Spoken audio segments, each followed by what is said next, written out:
Bonjour à tous, dans cette vidéo, on va parler des impacts de la hausse ou de la baisse des températures par rapport aux prévisions initialement prévues sur la consommation d'électricité. En France, la consommation d'électricité est fortement dépendante de la météo et de la température, notamment car le pays compte beaucoup de chauffage électrique. Annuellement, il y a un pic de consommation d'électricité en janvier et une baisse aux alentours du 15 août. Dans une semaine, on observe une baisse de la consommation d'électricité le week-end. Enfin, au niveau d'une journée, on rencontre des pointes de consommation le matin vers 8-9 h ainsi que le soir vers 19 h. Pendant la période estivale, la consommation d'électricité change par rapport à celle observée l'hiver, notamment en raison des vacances, de la non-utilisation du chauffage, de la diminution d'utilisation de l'éclairage, etc. La demande en électricité est donc plus faible. Néanmoins, plus la température augmente en été, plus le besoin en électricité augmente également. En effet, plus il fait chaud, plus les gens utilisent la ventilation et la climatisation. 1 degré de plus entraîne une hausse de la demande de 500 MW. A l'inverse, l'hiver, lorsque nous perdons 1 degré au niveau national, cela signifie que le pays doit produire en plus 2400 MW, soit l'équivalent de l'appel de puissance de Paris Intramuros. En hiver, la consommation d'électricité est beaucoup plus importante qu'en été, notamment avec l'utilisation plus longue et plus importante des chauffages et des lampes.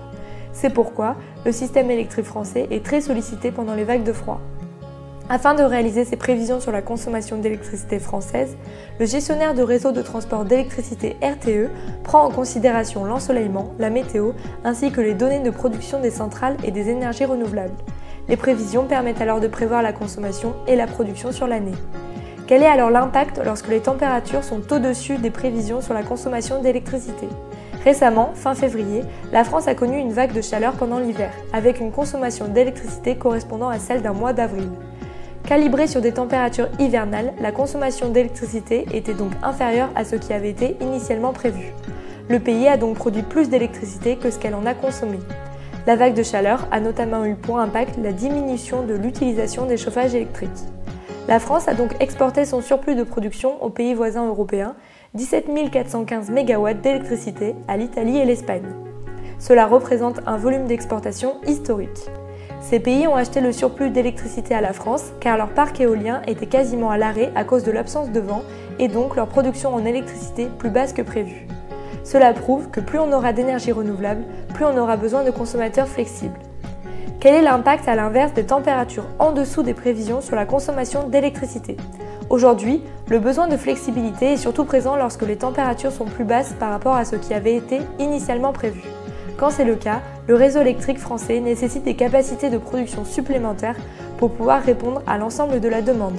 C'est pourquoi, dans ces moments-là, la France peut avoir besoin à son tour d'importer de l'électricité des pays voisins qui possèdent du surplus de production.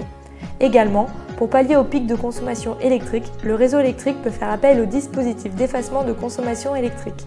Les opérateurs d'effacement de consommation comme Énergygit font alors appel aux gros consommateurs d'électricité qui ont signé un contrat d'effacement et leur demandent de moduler leur consommation d'électricité. Merci à tous d'avoir regardé la vidéo.